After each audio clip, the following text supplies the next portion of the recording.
যুদ্ধবিরতির ১.৫ মাসে গাজায় প্রায় ৫০০ হামলায় শতাধিক ফিলিস্তিনি নিহত, গণহত্যার নয়া কৌশল দেখাচ্ছে কি ইসরায়েল।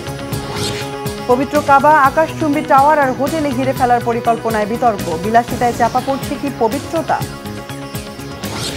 নাইজেরিয়ার ইতিহাসে জঘন্যতম গণ অপহরণে ছড়িয়েছে আতঙ্ক, শত শত শিশুকে জীবিত ফেরানোর আশা কতটুকু। আসসালামু আলাইকুম, দেখছিলেন Bangla vision world news headline. যুদ্ধবিরতির মধ্যে ফিলিস্তিনের গাজায় হামলা চালিয়ে অন্তত ২৪ ফিলিস্তিনিকে হত্যা করেছে ইসরায়েলি বাহিনী।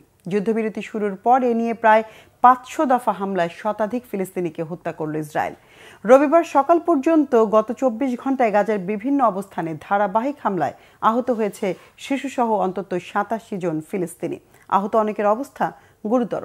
নৃশংস হামলা হয়েছে মধ্য গাজার দির আল বালা আর নুসেইরাত শরণার্থী শিবিরে।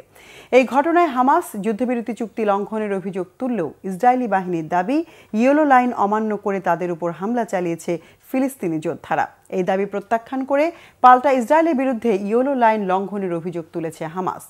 আন্তর্জাতিক মধ্যস্থকারীদের জরুরি হস্তক্ষেপে অনুরোধ জানিয়েছে ফিলিস্তিনের স্বাধীনতাকামী এই সংগঠনটি। এদিকে গাজা নিয়ন্ত্রণকারী সরকারি দপ্তরের বিবৃতিতে জানানো হয়েছে, গত ১০ অক্টোবর থেকে গাজা যুদ্ধবিরতি কার্যকরের পর নানা অজুহাতে দফায় দফায় তা লঙ্ঘন করে যাচ্ছে ইসরায়েল। শনিবার পর্যন্ত ৪৯৭ দফা হামলার তথ্যপাত্র তুলে ধরা হয়েছে ওই বিবৃতিতে। এদিকে বর্বর ইসরায়েলের হামলা অব্যাহত থাকায় প্রতিদিনই চরম মর্মস্পর্শী এক একটি হৃদয় বিদারক দৃশ্যের সাক্ষী হচ্ছে গাজা। যুদ্ধবিরতি আশার আলো দেখালেও ধ্বংসস্তূপ থেকে প্রিয়জনের শেষ চিহ্ন খুঁজে ফেরা আর গগনবিদারী আত্মনাদের যেন শেষ নেই। নৃশংসতার মাত্রা এতটাই প্রকট আকারে ধরা দিয়েছে যে খোদ ইসরায়েলের গণমাধ্যমও গাজা নিয়ে প্রতিবেদনে বিপর্যয়কর শব্দটি বলতে বাধ্য হয়েছে। এটি কি আদৌ কোনো যুদ্ধবিরতি, নাকি গাজায় নিয়ন্ত্রিত ইসরায়েলি হামলার নতুন কৌশল? বিস্তারিত মোর্শেদ আলমের ডেস্ক রিপোর্টে।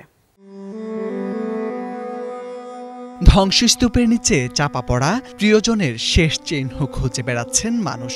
কেউ খুঁজছেন হারানো স্মৃতি, কেউ লুটিয়ে থাকা পোশাক, আবার কেউ শুধু অপেক্ষা করছেন কোনো অলৌকিক বেঁচে ওঠার। বারান্দায় দাঁড়িয়ে আকাশের দিকে চেয়ে আছেন কেউ, চোখে শুধু নিঃশব্দ শোক আর বোবা কান্না। এই দৃশ্যগুলো কোনো যুদ্ধের ফ্রন্ট লাইন নয়, এগুলো গাজার নুসাইরাতের, যেখানে ভঙ্গুর যুদ্ধবিরতির ছায়ায় সবচেয়ে ভয়ঙ্কর রাত কাটানোর পর সাধারণ মানুষ ধ্বংসস্তূপে খুঁজে বেড়াচ্ছেন প্রিয়জনের শেষ স্মৃতিচিহ্ন। গেল ২২ নভেম্বর একদিনের ব্যবধানে ইসরায়েলি বিমান হামলায় প্রাণ হারান অন্তত ২৪ জন, আহত হয়েছেন আরও ৮০ জনের বেশি। স্থানীয়রা বলছেন, যুদ্ধবিরতির ৪২ দিনে এত ভয়ঙ্কর রাত তারা দেখেনি। বিস্ময়করভাবে সবচেয়ে বিপর্যয়কর রাত বলছে ইসরায়েলি গণমাধ্যম টাইমস অব ইসরায়েলও, যা ইঙ্গিত করে মধ্যপ্রাচ্যের বাইরেও এই বর্বরতা নজর এড়ায়নি। ইসরায়েলি সেনাবাহিনী দাবি করছে, একজন সশস্ত্র ব্যক্তি দক্ষিণ গাজায় মানবিক রাস্তাটি ব্যবহার করে ইসরায়েলি নিয়ন্ত্রিত এলাকায় ঢুকেছে। তাদের ভাষায় এটা যুদ্ধবিরতির স্পষ্ট লঙ্ঘন।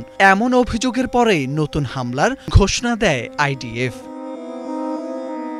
কিন্তু ফিলিস্তিনির স্বাধীনতাকামী সংগঠন পাল্টা দাবি করে বলছে, এটি মিথ্যা অভিযোগ এবং হত্যা চালানোর অজুহাত। তারা যুদ্ধবিরতি কার্যকর রাখতেই আন্তর্জাতিক হস্তক্ষেপের আহ্বান জানিয়েছেন।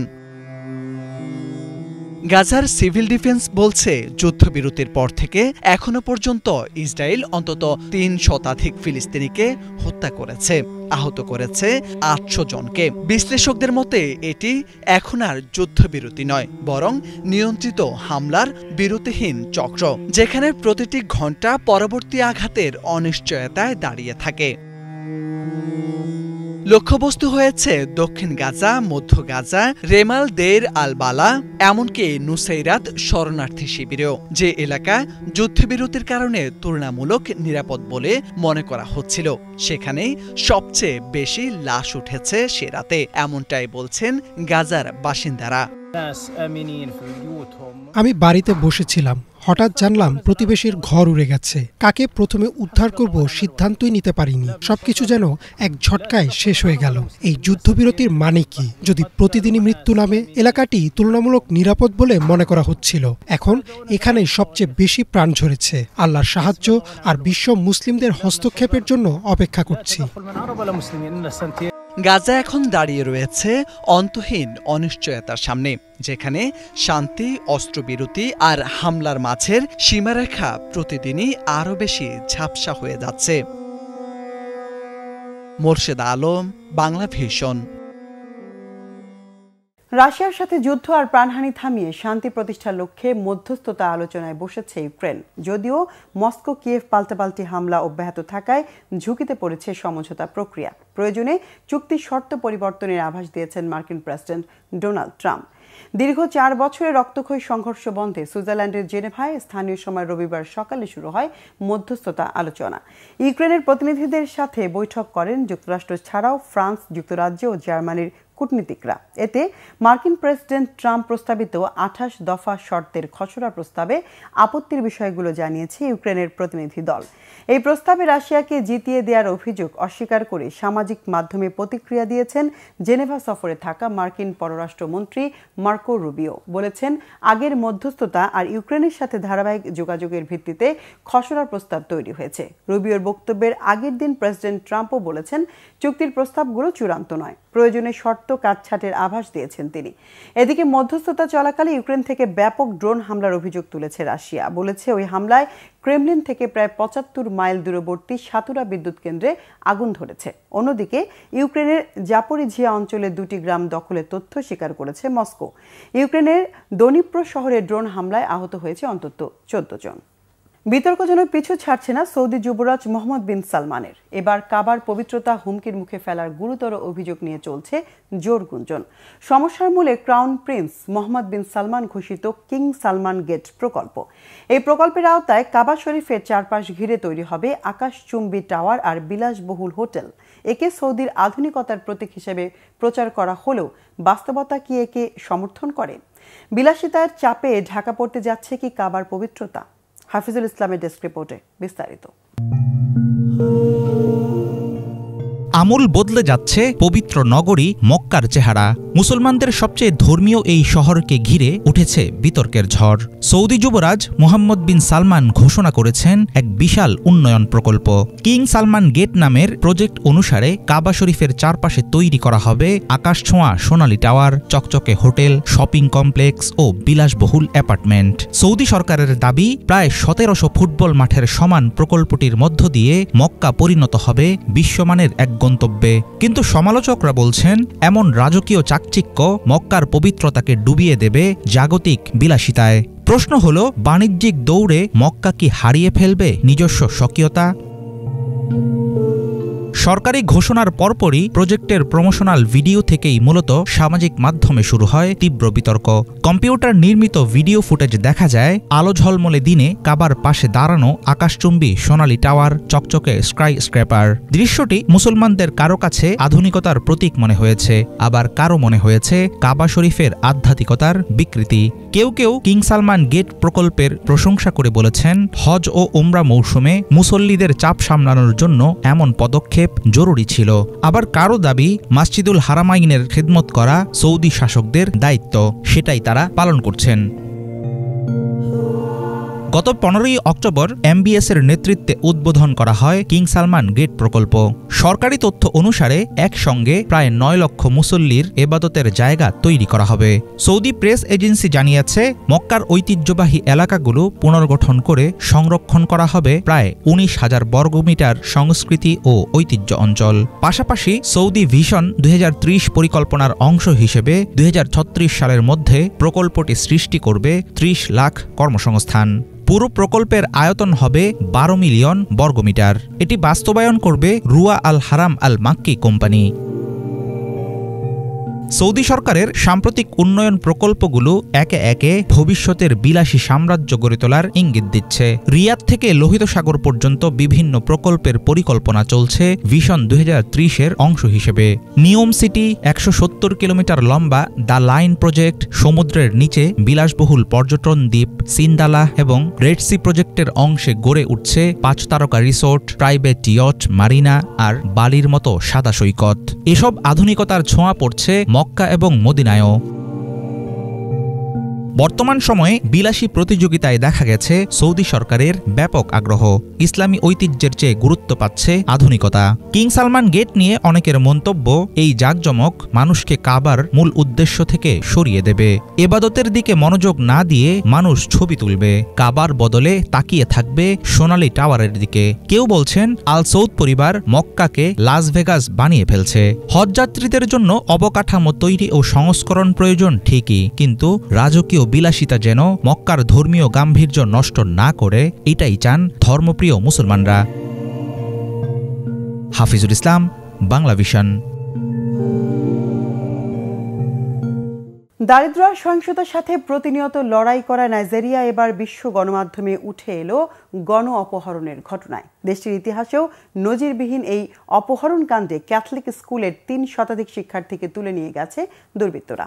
এই মাসের শুরুতে মার্কিন প্রেসিডেন্ট ডোনাল্ড ট্রাম্প খ্রিস্টানদের ওপর গণহত্যার অভিযোগ তুলে নাইজেরিয়ায় হামলার হুমকি দিয়েছিলেন। এর সাথে কি অপহরণের কোনো যোগসূত্র আছে? নতুন করে বেকায়দায় পড়ল কি ট্রাম্পের অভিযোগ অস্বীকার করা নাইজেরিয়া সরকার? বিস্তারিত মীর ফজল রাব্বির ডেস্ক রিপোর্টে। নাইজেরিয়ায় একটি গির্জায় চলছিল ধর্মীয় অনুষ্ঠান। হঠাৎ সে গির্জায় ঢুকে পড়ে সশস্ত্র কিছু লোক। গত 19 নভেম্বর অতর্কিত সে হামলায় 2 জন নিহত এবং 38 জনকে অপহরণ করা হয়। হামলার ঘটনায় নিজেদের নিরাপত্তা নিয়ে উদ্বিগ্ন হয়ে পড়েন দেশটির খ্রিস্টান নাগরিকেরা। এ ঘটনার 1 সপ্তাহ না পেরোতেই আবারও হামলার শিকার হলেন নাইজেরিয়ার খ্রিস্টানরা। দেশটির মধ্যাঞ্চলে একটি ক্যাথলিক স্কুল থেকে শিক্ষার্থী ও শিক্ষক সহ অন্তত 315 জনকে অপহরণ করেছে সশস্ত্র হামলাকারীরা। ঘটনাটি সবাইকে হতবাক করে দিয়েছে। এটিকে দেশটির ইতিহাসের অন্যতম বড় গণ অপহরণ বলে মনে করা হচ্ছে। ব্রিটিশ সংবাদ মাধ্যম বিবিসির প্রতিবেদনে বলা হয়েছে, নাইজার রাজ্যের পাপিরি এলাকার স্টেট মেরি স্কুল থেকে 303 শিক্ষার্থী ও 12 জন শিক্ষককে তুলে নেওয়া হয়েছে। স্থানীয় সময় শুক্রবার রাত 2টার দিকে সশস্ত্র হামলাকারীরা স্কুলে ঢুকে পড়ে এবং সেখানেই থাকা ছাত্রছাত্রীদের অপহরণ করে নিয়ে যায়। হামলার সময় কয়েকজন শিক্ষার্থী পালিয়ে যেতে পারলেও পরে আরও 88 জনকে ধরে নিয়ে যায় বন্দুকধারীরা। অপহরণের শিকার শিক্ষার্থীদের বয়স 10 থেকে 18 বছর। নিরাপত্তা বাহিনী এলাকায় অভিযান চালাচ্ছে এবং আশপাশের বনাঞ্চলে তল্লাশি চলছে। ইতোমধ্যে নাইজেরিয়ার নাইজার রাজ্যের সকল সরকারি ও বেসরকারি স্কুল সাময়িকভাবে বন্ধ ঘোষণা করা হয়েছে। এ ঘটনার পর দেশটির প্রেসিডেন্ট বোলা টিনুবু আন্তর্জাতিক সফর বাতিল করেছেন, যার মধ্যে জোহেন্সবার্গে অনুষ্ঠিতব্য G20 সম্মেলনে যোগদানও অন্তর্ভুক্ত ছিল।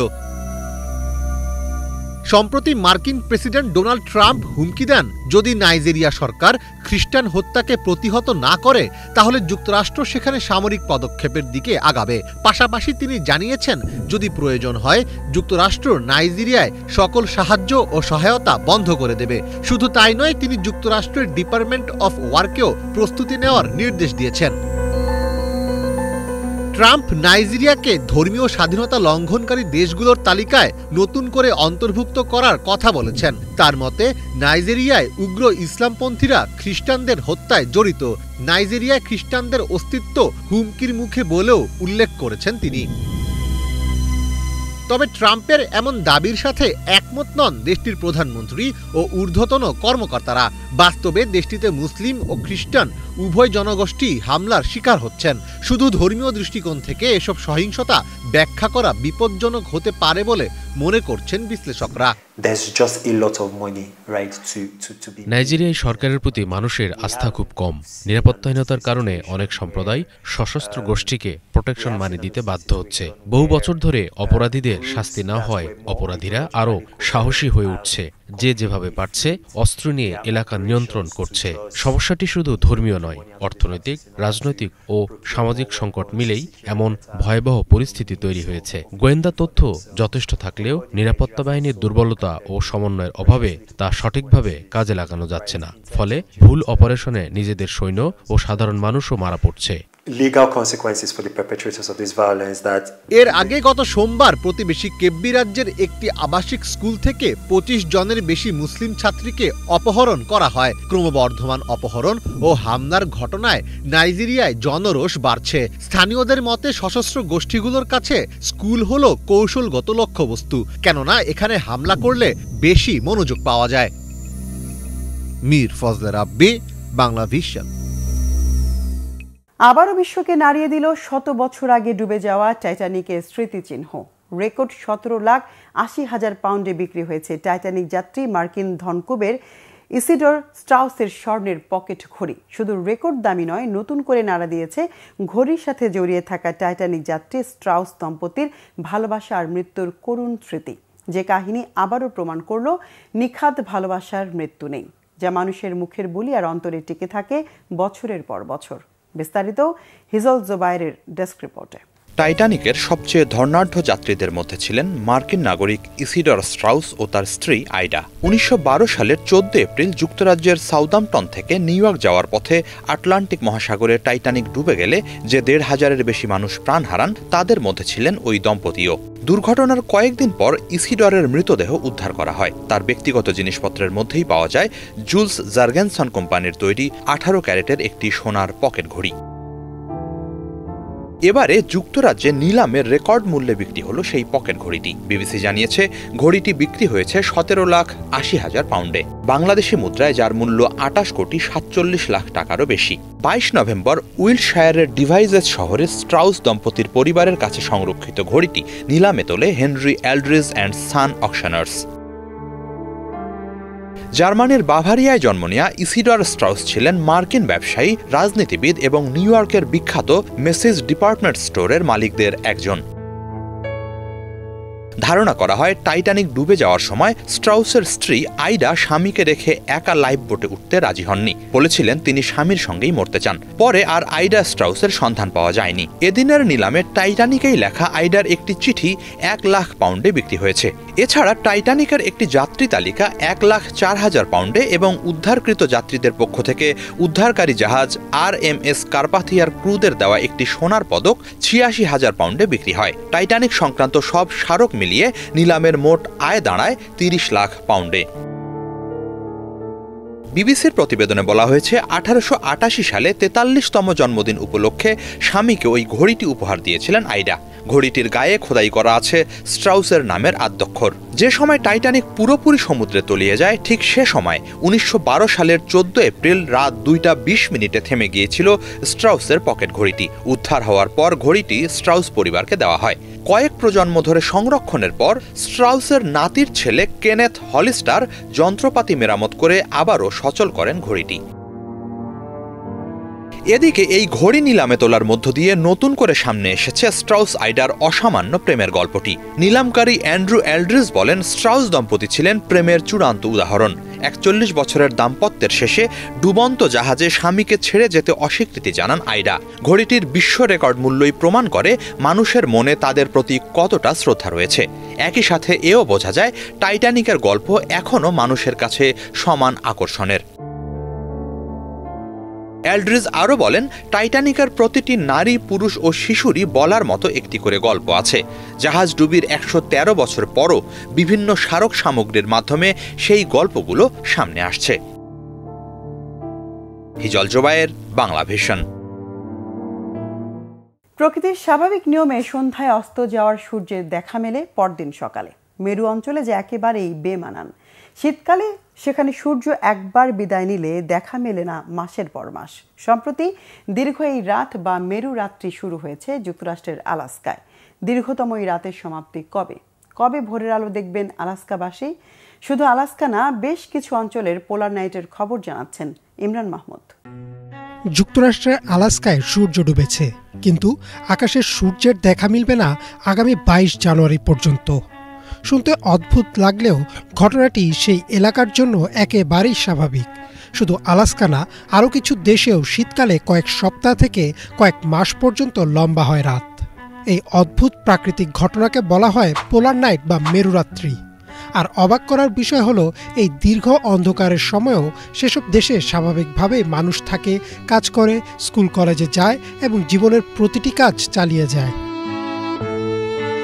টাইম অ্যান্ড ডেটে প্রকাশিত একটি প্রতিবেদনে বলা হয়েছে, পোলার নাইট সাধারণত ডিসেম্বরের কাছাকাছি সময় থেকে শুরু হয় এবং জানুয়ারি বা ফেব্রুয়ারি পর্যন্ত স্থায়ী হতে পারে। এই সময়টায় সূর্য ওঠে না, ফলে 24 ঘন্টাই থাকে গভীর অন্ধকার বা নীলাভ গোধূলির মতো আলো। স্থানীয়রা এই সময়কে বলেন ব্লু আওয়ার, কারণ আকাশে এক ধরনের গাঢ় নীল আলো থাকে যা এক অদ্ভুত সৌন্দর্য তৈরি করে। নর্থনর্জে উল্লেখ করা হয়েছে, নরওয়ের উত্তরের শহর ট্রমসোতে এই সময়টায় পুরো শহরটা ম্লান নীল আলোয় ঢেকে থাকে। উত্তর মেরুর কাছাকাছি দেশগুলো যেমন Norway, Sweden, Finland, Russia, Greenland, Iceland এবং যুক্তরাষ্ট্রের আলাস্কা অঞ্চলে দেখা দেয় এই ঘটনা। নিউজ 18-এর এক প্রতিবেদনে বলা হয়েছে, আলাস্কার ব্যারো শহরে প্রায় 65 দিন সূর্যের দেখা পাওয়া যায় না। সাধারণত শীতকালে ঘটে মেরুরাত্রি। যেহেতু পৃথিবী তার অক্ষের ওপর 23 ডিগ্রি কোণে হেলে ঘোরে, তাই শীতকালে উত্তর মেরু সূর্য থেকে দূরে থাকে, ফলে সূর্যের আলো উত্তর মেরু অঞ্চলে পৌঁছাতে পারে না, আর জন্ম নেয় এই নিরবিচ্ছিন্ন অন্ধকার। তবে অন্ধকার মানেই থেমে যাওয়া নয়। ন্যাশনাল জিওগ্রাফিকের একটি প্রতিবেদনে বলা হয়েছে, এই সময়টায় স্থানীয়রা বিশেষ ল্যাম্প ব্যবহার করে যা অনেকটা সূর্যের আলোর মতো। এতে শরীরের বায়োলজিক্যাল ক্লক ঠিক থাকে এবং মানুষ স্বাভাবিকভাবে ঘুম ও খাওয়ার রুটিন বজায় রাখতে পারে। কাজ, অফিস, স্কুল সবই চলে স্বাভাবিক নিয়মে। বরফে ঢাকা রাস্তায় গাড়ি চলে বিশেষ উইন্টার টায়ার দিয়ে। কেউ কেউ স্নোমোবিলও ব্যবহার করেন যাতায়াতের জন্য। তবে স্বাস্থ্যগত চ্যালেঞ্জও রয়েছে। সূর্যের আলো না থাকায় অনেকেই ভিটামিন ডি এর ঘাটতি, সিজনাল ডিপ্রেশন বা উইন্টার ব্লুজে ভুগতে পারেন। স্থানীয়রা তাই ভিটামিন সাপ্লিমেন্ট নেন, আউটডোর কার্যক্রম করেন এবং নিয়মিত আলোর থেরাপি ব্যবহার করেন। অন্যদিকে এই ঘটনার ঠিক বিপরীত হল মিডনাইট সান বা মধ্যরাতের সূর্য, যেখানে গ্রীষ্মকালে কয়েক মাস একেবারেই সূর্য ডোবে না, অর্থাৎ কয়েক সপ্তাহ থেকে কয়েক মাসের দীর্ঘ দিন, যেখানে রাত 12টা কিংবা 1টা বাজেও আকাশে সূর্য দেখা যায়। আর এই দৃশ্য দেখার জন্য সে সময় বাড়ে পর্যটকদের আনাগোনা। পোলার নাইট অনেকের কাছে কঠিন সময় হলেও স্থানীয়দের কাছে এটি প্রাকৃতিক সৌন্দর্যের অংশ, এক অনন্য অভিজ্ঞতা। শান্ত অন্ধকার, আকাশ জুড়ে অরোরা সবুজ বা গোলাপি আলো আর ধীর জীবনের ছন্দ, এ যেন পৃথিবীর এক ভিন্ন প্রান্তের গল্প, যেখানে অন্ধকারই আলো হয়ে ওঠে। ইমরান মাহমুদ, বাংলা ভিশন। দর্শক, এ ছিল আজকের মতো। সাথে থাকায় ধন্যবাদ।